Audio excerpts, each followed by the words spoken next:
नमस्कार दोस्तों। आज हम लोग अपने वीडियो में पढ़ेंगे। अभी हमने मौर्य साम्राज्य के बारे में पढ़ा था, मौर्य काल के काल के बारे में पढ़ा था। और उसमें हम लोग लास्ट वीडियो में पढ़ रहे थे, अशोक के बारे में पढ़ रहे थे हम लोगों ने कि 84,000 स्तूपों का निर्माण कराया। उन्होंने बहुत सारे शिलालेख लिखवाए, गुहालेख लिखवाया, स्तंभ लेख लिखवाए। और जो आज भी हमारे तिरंगा में अशोक का चक्र है, आज वहीं से लिया गया है। अशोक के वो बाघ वाले सिर भी वहीं से लिए गए हैं। तो खास करके ये मौर्य काल में दो प्रतापी राजा हुए और चंद्रगुप्त मौर्य की बात की हम लोग फर्स्ट टाइम। और उसके बाद जो अंतिम जो है, जो प्रतापी शासक जो हुए हैं, यानी कि राजा हुए, जो सम्राट हुए हैं, वो अशोक हुए थे। और उस टाइम पे क्या था कि बौद्ध धर्म का प्रचार प्रसार ज़्यादा हो रहा था, बौद्ध धर्म को लोग ज़्यादा अपना रहे थे। और क्या हो रहा था कि जो वैष्णव या हम लोग जो सनातन धर्म थे वो कहीं ना कहीं विलुप्त होते जा रहा था। उसकी जो संभावनाएं थी विलुप्त होते जा रही थी। उसको लोग थोड़ा सा ये दृष्टिकोण से देखते थे। तो इस टाइप से क्या हो रहा था कि जो हमारी सृष्टि के आरंभ में जो धर्म थे उन धर्म का लोप होता जा रहा था। इससे क्या थे कि ब्राह्मण समाज बहुत ही क्षुब्ध थे। तो इन क्षुब्धता के कारण ही क्या हुआ कि इनको थोड़ा सा पीछे धकेलने के लिए और बौद्ध धर्म को पीछे धकेलने के कारण लिए ही जो आज के क्लास में पढ़ेंगे, जो हमारा मौर्योत्तर काल है, जिसमें हम लोग ब्राह्मण समाज की बात करेंगे। तो ब्राह्मण समाज ने क्या किया कि ब्राह्मण वंश का जो है क्या स्थापना किया, जिससे क्या हुआ कि मौर्य साम्राज्य जो था छीन बीन हो गया। और उसके बाद जो है क्या हुआ कि शुंग वंश आए। तो ये क्या है, मेन रूप से ब्राह्मण समाज का था, ब्राह्मण जो वंश थे उनका शासन स्टार्ट हो गया था यहाँ से। तो इसमें क्या है, कभी कभी क्वेश्चन पूछ दिए जाते हैं कि ब्राह्मण समाज कौन कौन से हैं। तो दोस्तों ये थोड़ा सा ध्यान रखना कि आपको याद होना चाहिए। जैसे शुंग वंश है, कण्व है, आंध्र सातवाहन है और चेदी है। इस तरह से 4 वंश ऐसे हैं जो ब्राह्मण समाज से आते हैं और ब्राह्मण वंश से आते हैं। ऐसे बोल सकते हैं, ब्राह्मण वंश से बोल सकते हैं इसको, जिसने ब्राह्मण साम्राज्य की स्थापना की। और जो मौर्य काल था उनका क्या हुआ कि सर्वनाश किया। तो मौर्य काल के जो मौर्य शासक, जो अंतिम शासक थे, बृहद्रथ, जो बहुत ही दुर्बल शासक हुआ करता था। और उसी के जो सेनापति थे, जो पुष्यमित्र शुंग जो थे, यानी कि हम लोग चर्चा किए हैं, पुष्यमित्र शुंग जो थे, उनकी हत्या किया। उनकी हत्या 185 बीसी में किया था। और उसके बाद शुंग वंश की स्थापना की। तो शुंग वंश की स्थापना के बारे में हम लोग पढ़ेंगे थोड़ा सा डिटेल। इसमें जितने भी 4 वंश है, चारों वंश के बारे में हम लोग पढ़ेंगे। तो दोस्तों ऐसा होता है कि बहुत सारे वंश से बहुत सारे क्वेश्चंस आपके नहीं बनते हैं, तो उन सबको हमने कम लिया है। और जिनसे ज़्यादा क्वेश्चन बनते हैं उन सभी चीज़ों को इंक्लूड किया है। तो थोड़ा सा हम लोग ध्यान रखेंगे। तो शुंग वंश की अगर स्थापना की बात करें तो पुष्यमित्र शुंग ने किया था, जो कि अंतिम राजा हम बताए हैं। बृहद्रथ की हत्या करके 185 बीसी में शुंग वंश की स्थापना की।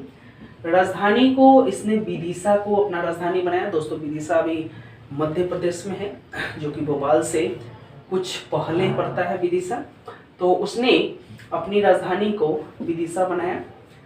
और बाण्यभट्ट ने कहा था कि पुष्यमित्र जो शुंग है वो अनार्य है। अनार्य का मतलब क्या था कि बाण्यभट्ट ने पहले की, क्योंकि दोस्तों पहले जो आर्यों की जो क्या था, आर्यों का साम्राज्य चलता आ रहा था। उसके बाद आर्य लोग थे, तो इनको उन्होंने अनार्य कहा था। तो दोस्तों यहाँ से कभी कभी ध्यान रखना कि बाण्यभट्ट ने किनको अनार्य के दृष्टिकोण से देखा था।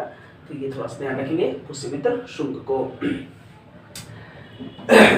दोस्तों जहाँ पे गार्गी संहिता की बात करें या मालविकांगी मित्र की बात करें, विकांगिनी मित्र की बात करें, तो उस दोनों जो ग्रंथ है, उन दोनों ग्रंथ में क्या है, यवन और शुंग के संघर्षों की चर्चा की गई है। तो यवन और शुंग की संघर्षों की चर्चा कहाँ मिलती है, तो ये गार्गी संहिता और मालविकाग्नि मित्र में मिलता है। दोस्तों यहाँ से थोड़ा सा ध्यान रखेंगे इसको। अब शुंग वंश के जो पुष्यमित्र शुंग थे उसके पौत्र की बात करें तो पौत्र का नाम था वसुमित्र। तो वसुमित्र ने सिंधु नदी के किनारे यवन का जो सेनापति था, क्योंकि यहाँ से गार्गी संहिता में मिलता है यवन और शुंग का लड़ाई, तो वसुमित्र भी शुंग था, यवन के सेनापति मिनांडर को हराया था। तो दोस्तों किसको हराया था? ये मिनांडर को हराया था। तो कहाँ, कभी कभी यहाँ से भी क्वेश्चंस पूछे जाते हैं, क्योंकि यह थोड़ा सा क्या होते हैं कि इम्पोर्टेंट दृष्टिकोण से देखा जाता है कि वसुमित्र ने, जो कि पुष्यमित्र शुंग के क्या थे, पौत्र थे, और उन्होंने मिनांडर को हराया था। तो ये थोड़ा सा ध्यान रखेंगे हम लोग। आगे है मालविकाग्नि मित्र के अनुसार पुष्यमित्र ने जो दोस्तों पतंजलि थे, योग के बहुत बड़े जो चिकित्सक थे, तो ये पुरोहित भी थे उस टाइम पे पतंजलि। तो पुष्यमित्र शुंग के ये पुरोहित भी थे, और उनके नेतृत्व में उन्होंने 2 अश्वमेध यज्ञ कराया था। कितने कराया था? 2 अश्वमेध यज्ञ करवाया था। दोस्तों यहाँ पे ध्यान रखेंगे। हालांकि अश्वमेध यज्ञ की बात हम लोग कर चुके हैं कि इसमें घोड़ा को छोड़ दिया जाता था, और घोड़ा जितना दूर में जाता था वो उसका क्षेत्र विस्तार के लिए अश्वमेध यज्ञ कराया जाता था। अपनी प्रतिभा को दिखाने, प्रतिभा नहीं मतलब अपनी जो क्षमता है उसको दिखाने के लिए, या कितना बड़ा क्षेत्र है हमारे साम्राज्य का, वो दिखाने के लिए अश्वमेध यज्ञ कराया जाता था। तो पतंजलि की मदद से 2 बार यह यज्ञ हुआ था। भरहुत स्तूप और सांची स्तूप में जो वेदिकाएं बनी हुई है, इन सब का निर्माण जो है शुंग वंश काल में ही हुआ था। दोस्तों ये ध्यान रखेंगे कि भरहुत स्तूप एवं सांची स्तूप, तो दोनों क्या है दोस्तों, एमपी में पढ़ते हैं, ये ध्यान रखेंगे। एक राजा हुआ करता था इस टाइम पे, भागवत भागभद्र। तो भागवत भागभद्र के दरबार में एक यूनानी राजदूत आया था जिसका नाम था हेलियोडोरस। थोड़ा सा इसको हम लोग यहाँ करते हैं। हेलियोडोरस नामक जो है राजदूत आया था। तो किसके दरबार में आया था? भागवत भागभद्र के हेलियोडोरस आया था। तो दोस्तों ये ध्यान रखेंगे, हेलियोडोरस किसके दरबार में आया था? तो भागवत भद्र के दरबार में आया था। हालांकि अभी हम लोगों ने पढ़ा कि शुंग काल जो था ब्राह्मणों का साम्राज्य था। तो ब्राह्मणों का साम्राज्य था, तो उसमें ब्राह्मणों की जो भाषा थी वो क्या थी? संस्कृत थी। और ब्राह्मणी व्यवस्था यानी कि ब्राह्मण व्यवस्था इस काल में इनका पुनरुत्थान हुआ। तो पुनरुत्थान क्यों हुआ? क्योंकि अभी बौद्ध धर्म के आने से और जैन धर्म के आने से कहीं ना कहीं जो सनातन धर्म है उनका लोप होते जा रहा था। तो इन्होंने ही सनातन धर्म को फिर से पुनरुत्थान किया, यानी कि ब्राह्मण समाज की यानी कि ब्राह्मण व्यवस्था का पुनरुत्थान किया, यानी कि पुरोहित लोग फिर से या पंडित लोग फिर से हमारे समाज में आए और हिंदू धर्म को हम लोगों ने क्या किया? बचाया। तो यहाँ से हम लोग ये चीज बोल सकते हैं। तो शुंग काल जो है संस्कृत के लिए और ब्राह्मणों के लिए क्या स्वर्ण काल भी कह सकते हैं, इसको ऐसा हम लोग बोल सकते हैं। दोस्तों स्मृति ग्रंथ जो मनुस्मृति की बात करेंगे हम लोग, तो मनुस्मृति की जो रचना हुई है वो शुंग काल में ही हुई है। तो ये बहुत ही मस्ट बीबीआई पॉइंट है कि मनुस्मृति की रचना किस काल में हुई थी? तो शुंग काल में ही हुई थी। तो ये थोड़ा सा ध्यान रखेंगे। अगला आता है कण्व वंश। हालांकि यह इतना इम्पोर्टेंट नहीं है, फिर भी हम लोग देखेंगे इसका। अंतिम शुंग वंशी जो थे देवभूति की हत्या किसने की? कण्व वंशी वासुदेव ने की थी। कण्व वंशी वासुदेव ने जो है देवभूति की हत्या करके यहाँ से कण्व वंश का स्थापना किया था। हालांकि इससे ज्यादा पॉइंट नहीं बनते हैं दोस्तों, तो थोड़ा सा ध्यान रखेंगे। हालांकि इसके अंतिम शासक सुशर्मा थे। तो कभी कभी पूछे जा सकते हैं कि इसका स्थापना किसने किया? तो वासुदेव ने। और अंतिम शासक कौन था? सुशर्मा। ये हम लोग ध्यान रखेंगे। जो अगला है मेन सातवाहन वंश, इसकी हम लोग चर्चा करेंगे क्योंकि यहाँ से कुछ क्वेश्चंस पूछे जाते हैं। तो पुराण के अनुसार से इनको आंध्र भृत्य या आंध्र जातीय कहा गया है। तो इसीलिए यहाँ पे आंध्र सातवाहन इसको कहा जाता है। तो पुराण में इनकी चर्चा की गई है, इनको आंध्र भृत्य या आंध्र जातीय के नाम से संबोधित किया गया है। इसकी स्थापना किसने की? तो इसकी स्थापना सिमुक नामक व्यक्ति ने की थी। हालांकि सिमुक की आज तक हम लोग चर्चा ज़्यादा नहीं करते हैं, लेकिन अगर इसकी स्थापना से कोई क्वेश्चन पूछे जाएंगे तो कण्व वंश की स्थापना सातवाहन वंश की स्थापना किसने की थी? तो सिमुक ने की थी। इसकी राजधानी कहाँ थी? पैठन या प्रतिष्ठान इसकी राजधानी थी। हालांकि सातकर्णी जो प्रथम है उसी को इसका वास्तविक संस्थापक भी माना गया। हालांकि संस्थापक कौन थे दोस्तों? सिमुक थे, लेकिन सातकर्णी जो प्रथम थे, जो गौतमी पुत्र प्रथम ऐसा कुछ बोलते हैं हम लोग तो उसको हम लोग बोल सकते हैं। इन्होंने 2 अश्वमेघ और 1 राजसूय यज्ञ भी करवाया था। इनके काल में चांदी के सिक्के पर अश्व का मतलब घोड़ा की आकृति खुदवाई थी उन्होंने। ये ध्यान रखेंगे कि चांदी के सिक्के के ऊपर अश्व की आकृति किन कालों में खुदवाई गई? तो सातवाहन काल में खुदवाई गई थी। उस काल में एक हाल क्या थे? हाल एक शासक थे, यानी कि राजा थे, जो कि 17वां राजा थे। वो किसके? सातवाहन वंश के। तो मत्स्य पुराण में इसकी चर्चा की गई है, यानी कि मत्स्य पुराण के अनुसार हम लोग बात करें तो हाल जो थे 17वां राजा है इसका, और उन्होंने गाथा सप्तशती ग्रंथ की रचना की थी। तो हाल ने किसकी रचना की थी? तो गाथा सप्तशती ग्रंथ की रचना की थी। तो कभी कभी यहाँ से क्वेश्चन आपके राइज हो सकते हैं। अगला है गुणाढ्य। ये जो है 85 भाषा में थी, जो बृहद कथा लिखी थी गुणाढ्य ने। गुणाढ्य भी एक उसके शासनकाल में एक कोई प्रकांड विद्वान थे गुणाढ्य, जिसने 85 भाषा में बृहदत्त कथा लिखी थी।